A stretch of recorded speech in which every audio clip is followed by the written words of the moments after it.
Hi hello welcome to my channel. ఎలా ఉన్నారు అందరూ? నేను ఇవాళ పన్నీర్ మోమోస్ చేస్తున్నాను. సింపుల్ ఇంట్లో ఉండే ఇంగ్రీడియంట్స్. ఒక ప్యాన్లో కొద్దిగా బటర్ వేసుకొని, బటర్ కరిగాక కొన్ని ఆనియన్స్, కొంచెం క్యాప్సికమ్ వేయండి. వేసి కలుపుతూ ఉండండి. కొంచెం సాల్ట్ కూడా యాడ్ చేసుకోండి. ఈశాన్కి చాలా ఇష్టం అండి చికెన్ మోమోస్, పన్నీర్ మోమోస్ అన్నీ. కానీ రైనీ సీజన్ వల్ల నేను ఇంట్లోనే ప్రిపేర్ చేస్తున్నాను. పిల్లలకి ఇలా చక్కగా ఇంట్లో ఉండే ఇంగ్రీడియంట్స్తోనే సింపుల్గా స్నాక్స్ లాగా చేసి పెట్టేయచ్చు.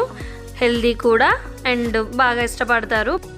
కొంచెం ఫ్రై అయ్యాక పన్నీర్ని నేను తురుముకున్న పన్నీర్ని యాడ్ చేశాను. మీకు నచ్చినంత పన్నీర్ని మీరు యాడ్ చేసుకోండి. నేను తర్వాత పెప్పర్ కూడా యాడ్ చేశాను. ఇంకేం యాడ్ చేయలేదు, అంతే. స్టవ్ ఆఫ్ చేశాను. కొద్దిగా మైదా పిండి తీసుకొని సాల్ట్ కలిపి వాటర్ తోటి చపాతీ పిండి కలుపుకున్నట్టే కలుపుకున్నాను. లాస్ట్కి మొత్తం కలిపాక కొంచెం ఆయిల్ వేసేసి కొంతసేపు సైడ్కి పెట్టేశాను. చాలా సింపుల్ అండి ఇది చేయడము, కాకపోతే కొంచెం ప్రాసెస్ పడుతుంది.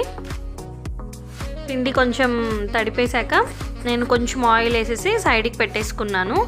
ఆ తర్వాత చిన్ని పూరీలాగా, చాలా చిన్న పూరీలాగా వేయాలి. ఆ తర్వాత స్టఫింగ్ అందులో పెట్టేసి పన్నీర్ స్టఫ్ క్లోజ్ చేసేసి అలాగా మోమోస్ షేప్ వచ్చేలాగా చేయాలి.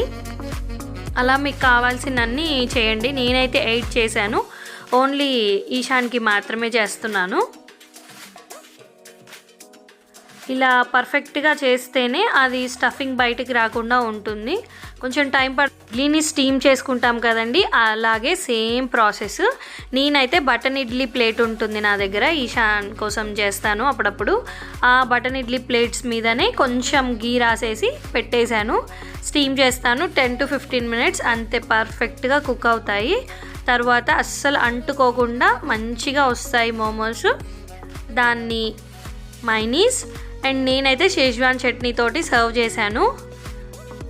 మాకు మైనీస్తో తినడం ఇష్టం, ఈశాన్కి షేజ్వాన్ చట్నీతో నచ్చుతుంది. సో వాడు ఎమ్మీగా మోమోస్ టేస్ట్ చేశాడు, చాలా బాగున్నాయని చెప్పాడు.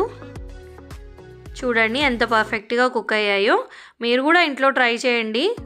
చాలా సింపుల్గానే ఇంగ్రీడియంట్స్తో చేసేయచ్చు, బట్ కొంచెం టైం పడుతుంది. అవంతా చిన్న పూరీస్ చేసి మళ్ళీ స్టఫ్ చేసి అదంతా ప్రాసెస్ ఉంటుంది కాబట్టి. బట్ హెల్తీగా ఇంట్లోనే చేసుకోవచ్చు. పిల్లలకి హెల్తీగా వండి పెట్టినట్టు అవుతాము. Thanks for watching. Please subscribe my channel. ఈ వీడియో మీకు నచ్చితే లైక్ చేయండి, షేర్ చేయండి, కామెంట్ చేయండి. Thank you.